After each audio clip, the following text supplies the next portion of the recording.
안녕하세요. 노후이지의 여러분. 오늘은 인생 이야기를 함께 나누는 시간입니다. 오늘 여러분께 드리고 싶은 질문이 하나 있습니다. 왜 나이 들수록 나의 형제 자매와 이렇게 남처럼 느껴지게 됐을까요? 한때는 같은 방에서 잠들고, 같은 밥상에서 밥을 먹으며, 세상에서 가장 가까운 사이였던 그 사람들. 어린 시절 동생과 숨바꼭질을 하고 누나와 과자 하나를 반으로 나눠 먹던 그 시간들. 싸우면서도 금세 화해하고 다시 어깨동무하며 걸었던 골목길의 기억들.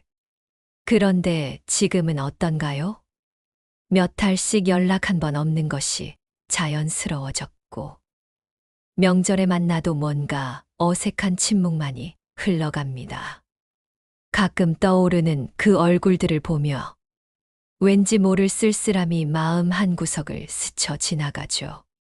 오늘은 이 현상이 왜 생기는지, 그 안에 감춰진 5가지 이유를 차근차근 살펴보려 합니다. 이 영상을 끝까지 보시면 당신만 겪고 있는 일이 아니라는 것을, 그리고 이것이 자연스러운 인생의 과정이라는 것을 깨달으실 겁니다. 오늘 내용이 여러분 마음에 작은 위로가 되길 바라며 끝까지 함께 해주세요. 좋아요와 구독으로 응원해 주시면 더 좋은 콘텐츠로 보답하겠습니다. 첫 번째 이유는 현실적 책임의 무게가 서로 다르기 때문입니다. 어릴 적 우리 가족은 모든 것을 함께 나눴습니다. 아버지의 월급, 어머니의 손맛, 작은 평수의 집. 모든 것이 우리 모두의 것이었죠. 형은 동생들과 공차기를 하고, 막내는 엄마 뒷공무니를 졸졸 따라다니며, 온 가족이 텔레비전 앞에 옹기종기 모여 앉아 웃었습니다. 형의 구박 섞인 말에도 웃음이 절로 났던 시절. 서로의 몸을 베개 삼아 잠들던 그 따뜻함을 당시에는 당연한 일상이라 여겼습니다. 세월이 흘러 이제 저는 60대 후반이 되었습니다. 아내는 몇 년 전 큰 수술을 받았고, 아들은 취업 준비로 스트레스에 시달리고 있으며, 딸은 결혼 후 육아로 정신없는 나날을 보내고 있습니다. 어느 조용한 오후, 혼자 앉아 차 한 잔을 마시다 문득 형제들 생각이 났습니다. 그리운 마음에 전화기를 들었다가도 여러 번 망설이며 다시 내려놓게 됩니다. 혹시 바쁠 텐데 방해가 될까? 혹시 내가 부담스러울까? 그리고 무엇보다 통화를 해도 서로 나눌 이야기가 있을까? 큰형은 고혈압과 당뇨로 병원 출입이 잦고, 둘째 누나는 치매 걸린 시어머니를 모시느라 지쳐 있으며, 막내는 아직 독립하지 못한 아들 문제로 한숨이 깊습니다. 우리 모두 각자의 십자가를 지고 하루하루를 버텨내는 것만으로도 벅찬 현실. 서로를 챙길 마음의 여유조차 사치가 된 살. 한 지인의 솔직한 고백입니다. 다들 자기 문제로 바빠서 형제끼리 모일 시간이 없어요. 경제적으로 여유 있는 형제 쪽으로만 사람들이 몰리고, 어려운 형제는 자연스럽게 뒷전으로 밀려나더라고요. 가끔 서운한 마음이 올라오지만 곧 이런 생각으로 스스로를 달랩니다. 그들도 나만큼 힘들겠지. 모두 자기 현실을 감당하기에도 급급할 거야. 나이가 들수록 깨달아집니다. 형제자매는 여전히 마음 한편에 소중히 간직되어 있지만, 현실의 벽 앞에서는 서로를 완전히 지켜줄 수 없다는 것을, 그것은 냉정해서가 아니라 각자가 감당해야 할 삶의 무게가 다르기 때문입니다. 가족 심리 전문가의 설명을 들어보겠습니다. 성인이 된 형제자매들이 거리감을 느끼는 가장 큰 원인은 각자가 직면한 현실적 과제가 완전히 달라지기 때문입니다. 어린 시절에는 같은 환경에서 똑같은 조건으로 살았지만 각자 가정을 꾸리고 나면 경제력, 건강 상태, 자녀 문제 등 모든 조건이 달라지게 되는 것이 자연스러운 현상입니다. 두 번째 이유는 어린 시절 쌓인 마음의 상처가 완전히 아물지 않아서입니다. 형제자매에 대한 서운함의 뿌리는 단순히 연락이 뜸해져서만이 아닙니다. 어쩌면 그보다 훨씬 더 깊은 곳에 어릴 적부터 차곡차곡 쌓여온 작은 상처들이 남아있기 때문일지도 모릅니다. 우리 집에도 분명 사랑은 있었습니다. 하지만 그 사랑이 항상 똑같이 나누어지지는 않았죠. 아버지는 맏형에게 늘 이렇게 말씀하셨습니다. 큰아들이니까 동생들에게 양보하는 게 당연하다. 어머니는 막내에게 이렇게 말씀하셨습니다. 우리 집 장남인 형부터 챙겨야지. 그 당시에는 별것 아닌 말들로 여겨졌지만 어린 마음 속에는 작은 상처처럼 남았습니다. 마지는 항상 참고 양보해야 했고, 막내는 막내라는 이유만으로 늘 양보해야 했으며, 가운데 끼인 아이들은 어디에 기댈 곳도 없이 서 있어야 했습니다. 세월이 흘러 지금은 모두 각자의 가정을 이루고, 손자, 손녀까지 두며 살고 있습니다. 하지만 명절에 형제들과 마주 앉으면 이상하게도 그 옛날의 감정들이 다시 고개를 듭니다. 한 분이 털어놓은 진솔한 이야기입니다. 가난한 집 맏딸로 태어나서 부모님 뒷바라지에 동생들 학비까지 댔는데 지금 와서는 다들 자기가 잘났다고 하니까 허탈하더라고요. 어릴 때만 형제자매지 다 크고 나면 그냥 남이에요. 또 다른 분의 기억입니다. 겨울날 언니가 새 외투를 입고 학교에 가는 날. 나는 언니 헌 옷을 물려받아 입어야 했어요. 그때 화장실에 숨어서 혼자 울었던 기억이 지금까지도 이렇게 선명하게 남아있을 줄은 몰랐네요. 형제자매 관계는 겉으로는 평온해 보여도 마음속에는 누구에게도 말하지 못한 이야기들이 층층이 쌓여 있습니다. 그리고 그 이야기들이 우리 사이에 보이지 않는 벽을 만들어냅니다. 하지만 이제 와서 그런 옛날 이야기를 꺼낼 수도 없습니다. 벌써 다 지난 일인데 괜히 말해서 서로 더 상처만 줄 것 같았어. 아동 발달 전문가는 이렇게 분석합니다. 부모의 편애 속에서 자란 형제자매들은 성인이 되어서도 그때의 감정적 상처가 관계에 영향을 미치는 경우가 많습니다. 특히 재산 상속 같은 문제가 생기면 어린 시절의 불공평한 대우가 다시 떠올라 관계를 더욱 악화시키는 요인이 되기도 합니다. 결국 우리는 사랑했던 기억과 아팠던 기억을 모두 품은 채로 살아가고 있습니다. 나이가 들어 깨닫게 되는 것은 어린 시절의 상처가 부모님뿐만 아니라 형제자매를 향해서도 남아있다는 사실입니다. 세 번째 이유는 부모님 재산 문제가 관계에 금을 내기 때문입니다. 형제자매 사이가 무너지는 순간은 큰 소리로 다툴 때가 아닙니다. 조용히 계산기를 놓고 앉아 숫자를 따질 때, 그때부터 조금씩 균열이 시작됩니다. 실제 있었던 한 가족의 이야기입니다. 부모님과 함께 살던 셋째 아들이 있었습니다. 다른 형제들은 모두 분가한 뒤에도 홀로 부모님을 모시며 25년을 그 집을 지켰습니다. 아버지 병수발부터 어머니, 임종까지 제가 다 했어요. 형님들은 명절 때나 얼굴 보러 잠깐 오셨죠.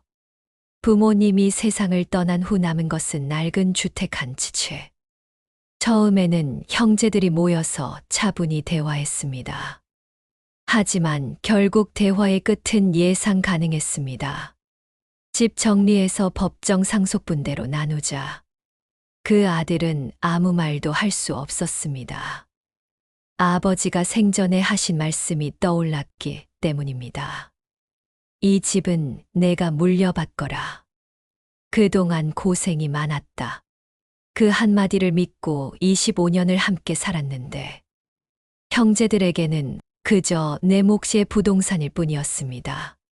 결국 그 집은 매매되었고 계약서에 사인하던 날 밤 그는 텅 빈 부엌에 홀로 앉아 펑펑 울었습니다. 이 싱크대에서 어머니가 나물 무치던 모습이 아직도 생생한데 그 추억의 가치는 아무도 알아주지 않더군요. 이런 이야기는 결코 특별한 경우가 아닙니다. 오랫동안 부모님 곁을 지킨 자녀는 정서적 보상을 원하고 멀리 떨어져 지낸 형제들은 법대로 처리하자고 주장합니다. 그리고 그 작은 온도 차이가 형제자매를 조용히 멀어지게 만듭니다. 또 다른 경험담을 나눠주신 분이 있습니다. 부모님 유산 문제로 다툼이 시작되면 정말 끝이에요. 차라리 가난한 집이 나았다는 생각까지 들더라고요. 부모님 살아계실 때 상속을 다 마쳤는데도 돌아가신 후에 다시 재산 분할 소송을 걸어오는 형제를 보니 이제 형제는 부모님 살아계실 때만 존재하는 관계구나 싶어요. 어떤 어르신은 이렇게 말씀하셨습니다. 사람은 가고 재산은 남는데 남은 재산이 사람 마음까지 망가뜨린다. 형제자매와의 관계가 언제부턴가 숫자와 법률로 얽히기 시작한다면 그건 이미 가족이 아니라 이해관계로 변해버린 것일지도 모릅니다. 네 번째 이유는 자녀들의 성취 차이가 미묘한 벽을 만들어서입니다. 형제자매가 모이면 자연스럽게 자식들 이야기가 시작됩니다. 우리 아들이 이번에 과장으로 승진했다더라. 우리 딸은 시집 잘 가서 해외여행도 자주 다녀와. 그런 대화들은 겉보기에는 평범한 일상 이야기 같지만 누군가의 가슴에는 작은 바늘처럼 박혀듭니다. 한 어머니의 속마음을 들어보겠습니다. 형제 모임에 가면 항상 위축되더라고요. 다른 형제들은 자식이 공무원이네, 대기업 다니네 자랑하는데 저는 입을 열 수가 없어요. 그 어머니에게는 아들 하나가 있습니다. 한때는 괜찮은 회사에 다녔지만 코로나 이후 사업이 망했어. 지금은 재취업을 준비하고 있습니다. 그날도 큰언니가 손자의 의대 합격 소식을 전했습니다. 다른 형제들도 박수치며 축하했습니다. 그 순간 그 어머니는 밥 한 숟가락을 뜨다가 목이 메인 듯 숟가락을 내려놓았습니다. 아들아, 엄마는 왜 너를 자랑하지 못할까? 이 질문은 아들을 탓하는 게 아니라 결국 자기 자신에게 던지는 것이었습니다. 또 다른 분의 경험입니다. 내가 형제 모임을 안 가는 이유를 아세요? 자식 얘기만 나오면 제일 초라해지거든요. 서로 자랑하느라 바쁜데 대화가 되나요? 60대 이후 심리를 연구하는 전문가는 이렇게 설명합니다. 노년기에는 자신의 성취보다 자녀의 성취를 통해 자존감을 느끼는 경향이 강해집니다. 따라서 형제 간 자녀들의 성취 격차가 관계에 미묘하지만 큰 영향을 미치게 되죠. 이제 그 어머니는 형제들과 만날 때 자식 이야기가 나오면 조용히 물 한 모금을 마십니다. 그리고 마음속으로 이렇게 다짐합니다. 아들아, 너도 내 나름대로 최선을 다하고 있잖아. 그것만으로도 충분해. 형제자매 간의 대화에서 자녀 이야기는 누구에게는 자랑거리일 수 있지만 누구에게는 상처가 될 수도 있습니다. 그리고 그 작은 상처들이 쌓여서 마음의 거리를 만들어냅니다. 5번째 이유는 결국 누구도 영원히 내 곁에 머물지 않기 때문입니다. 형제자매는 어린 시절 내 우주의 전부였습니다. 학교에서 속상한 일이 있으면 집에 와서 동생에게 털어놓았고, 추운 겨울밤 이불 속에서 누나와 몰래 사탕을 나눠 먹던 때, 우리는 몰랐습니다. 언젠가는 모두 각자의 인생을 살러 떠나고, 그 소중했던 온기조차 기억 속에서만 만날 수 있게 될 줄은. 한 75세 할머니의 이야기입니다. 그분은 줄곧 형제자매들의 구심점 역할을 해왔습니다. 명절마다 큰 잔치를 벌여 가족들을 불러 모았고, 생일이나 제사 등 가족 행사는 항상 그분의 집에서 열렸습니다. 형제들이 모두 우리 집으로 와서 떠들고 웃었어요. 설거지하느라 손이 트는 줄도 몰랐죠. 하지만 세월이 흐르면서 형제들이 하나둘 오지 않기 시작했습니다. 아이고, 손주들 때문에 바빠서 못 가겠어. 나이가 드니까 몸이 따라주질 않네. 전화도 점점 줄어들었습니다. 생신날에도 문자 한 통 없는 해가 생겼습니다. 어느 겨울날 그 할머니는 독감에 걸려 며칠 동안 누워 있었습니다. 혹시나 누군가 찾아올까 싶어 문소리에 귀를 기울였지만 하루 종일 벨소리 한 번 울리지 않았습니다. 그때 깨달았어요. 형제자매는 분명 내 인생의 소중한 부분이었지만 결국 영원히 내 곁에 있어줄 사람들은 아니라는 거요. 상담심리사는 이렇게 설명합니다. 이것은 누구의 잘못도 아닙니다. 모든 사람은 각자의 삶을 살아내야 하고, 시간은 자연스럽게 사람들을 각자의 길로 보내게 됩니다.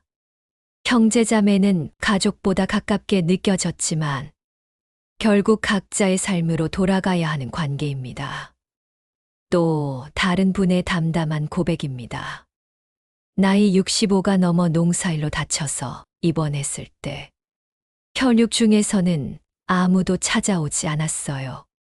대신 이웃들이 와서 격려해주고 과일도 사다 놓고 가더라고요. 그때 깨달았죠. 멀리서 찾는 형제보다 가까운 이웃이 낫다는 걸. 하지만 그분은 이렇게 덧붙였습니다. 그래도 후회하지 않아요.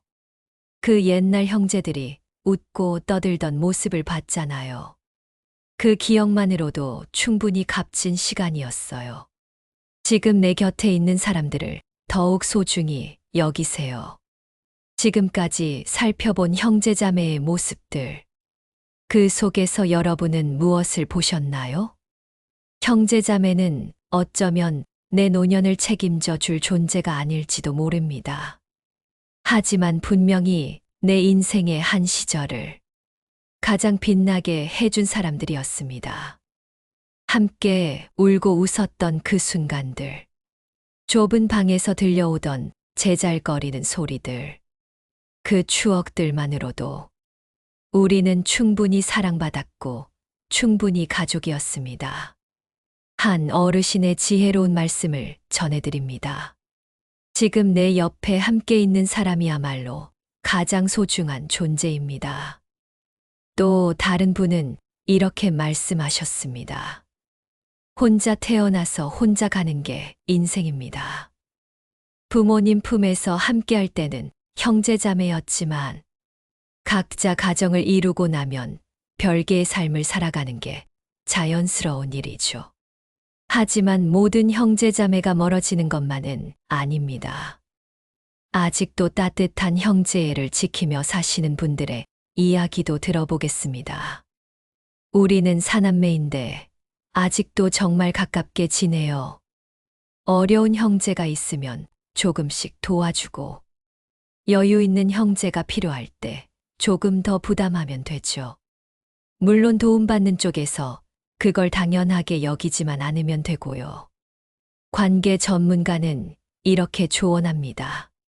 형제자매와의 관계는 집집마다 다를 수밖에 없습니다. 중요한 것은 과거에만 매달리지 말고 현재에 집중하는 것. 서로 상처를 주고받았다면 그것도 하나의 경험으로 받아들이고 지금부터라도 건강한 관계를 만들어 가거나 아니면 적당한 거리를 두며 편안하게 지내는 것도 좋은 방법입니다. 이제 우리가 지켜야 할 것은 과거의 형제자매가 아니라 현재 내 곁에 있는 사람들, 그리고 무엇보다 나 자신입니다. 마지막으로 한 분의 따뜻한 깨달음을 나눕니다. 형제자매를 원망하기 전에 나 자신부터 돌아봐야 해요.